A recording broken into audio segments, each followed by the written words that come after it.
Les Bleus peuvent-ils le faire? On se dit que tout est possible à présent après la victoire contre la Géorgie vendredi et surtout le nul de l'Espagne contre la Finlande. Résultat encourageant à la veille d'affronter les champions du monde. Du coup, pour se détendre, les Bleus ont passé la soirée au bowling, ils le font régulièrement. Mais aujourd'hui, retour à l'entraînement pour peaufiner la préparation. Mathieu Valbuena, impressionnant ces derniers temps en bleu, devrait être le socle de cette équipe demain. Didier Deschamps compte sur lui, sur sa volonté. Volonté peut-être due à son petit gabarit puisque Valbuena a toujours bataillé un peu plus que les autres.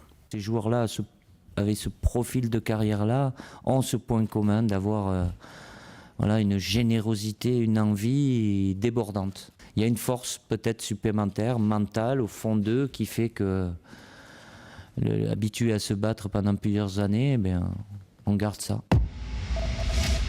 Les Espagnols sont arrivés hier à Paris, leur hôtel est tout près des Champs-Élysées, les voici qui descendent du bus. Le comité d'accueil était un petit peu restreint après la manifestation parisienne, les rues étaient bloquées dans ce secteur parisien. Quelques supporters tout de même ont pu aborder les joueurs espagnols. En rugby, ça va mieux pour les Toulousains qui ont battu hier soir le Stade français. Depuis que le tournoi destination est fini, les Toulousains ont récupéré leurs internationaux. Victoire hier 43-16 en clôture de la 22e journée. En première période, les Rouges et Noirs ont tourné au ralenti, mais ils ont accéléré en deuxième avec 3 essais en 10 minutes, dont celui-ci signé Thierry Dussautoir.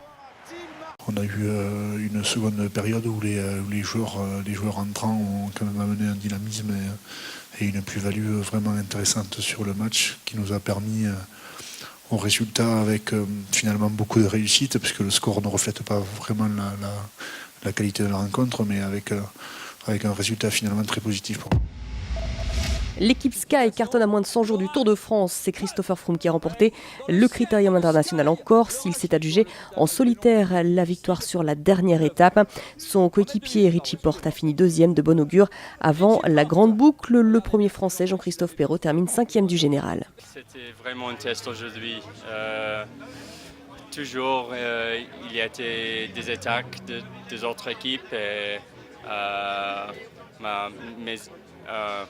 mon équipier, ils ont fait un travail super aujourd'hui pour contrôler la course.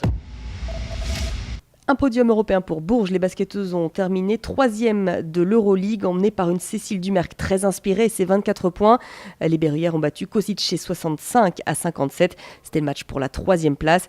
C'est le meilleur résultat dans la compétition des Berruyères depuis leur 3e et dernier titre en 2001.